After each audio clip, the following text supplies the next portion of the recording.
My game had a rendering problem. Items of a certain shape would draw on top of each other and flicker, fighting to be seen.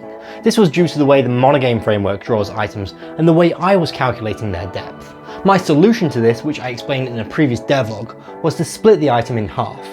This let me independently calculate the depth value for the left and right side of each item. This worked really well for the items I was testing with, but I later found out it didn't work for everything.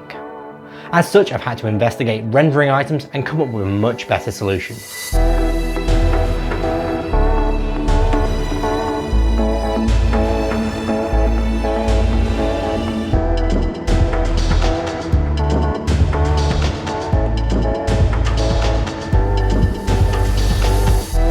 How's it going, everybody? I'm Lewis, also known as Scaffles, and welcome to this devlog for my museum management game.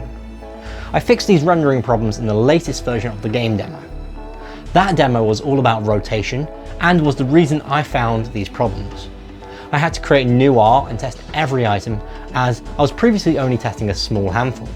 I noticed these problems only happened in long, thin items like this desk. It covers a 4x1 area, meaning there's a significant difference between its left and right side, causing problems in the middle. You can see what I mean when I place an object behind the desk like this wall. You can see the left and right hand sides of the desk are in front of the wall, but the middle is not. This is because each section of the wall calculates its depth value based on its grid position, whereas the middle of the desk calculates its depth based on its left hand side, meaning the desk takes the wrong value and the wall renders on top. To fix this, I stopped splitting the items in half and started slicing them in line with the grid. This means each grid position in the item can independently calculate the correct depth value instead of inheriting one that could be wrong. With this in place, the game can correctly render any rectangular object. However, I still have a problem with one item from the demo. The Soyuz spacecraft has had rendering problems in all of the demos.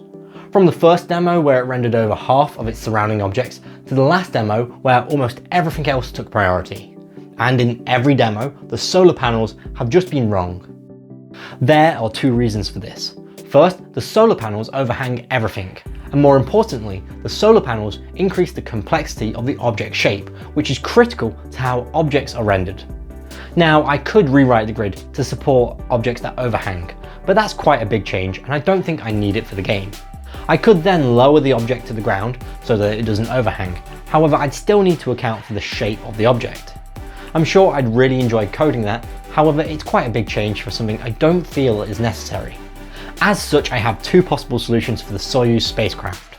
First is to redraw it in an upright position. This means it doesn't have to overhang or have a complex shape. I recently implemented this, however I'm not convinced it looks as good. The second possible solution would be to keep the original graphic but turn it into a rectangular object, meaning it keeps a simple shape and you can't place items where it overhangs. This might look a bit strange because there will always be a gap between the spacecraft and everything else, but that's actually pretty similar to how I deal with other items like the space shuttle. I'm not 100% sure what the best solution for this is, so why don't you let me know what you think down in the comments below, and may the best solution win. Either way, I'm very happy with the direction of the game.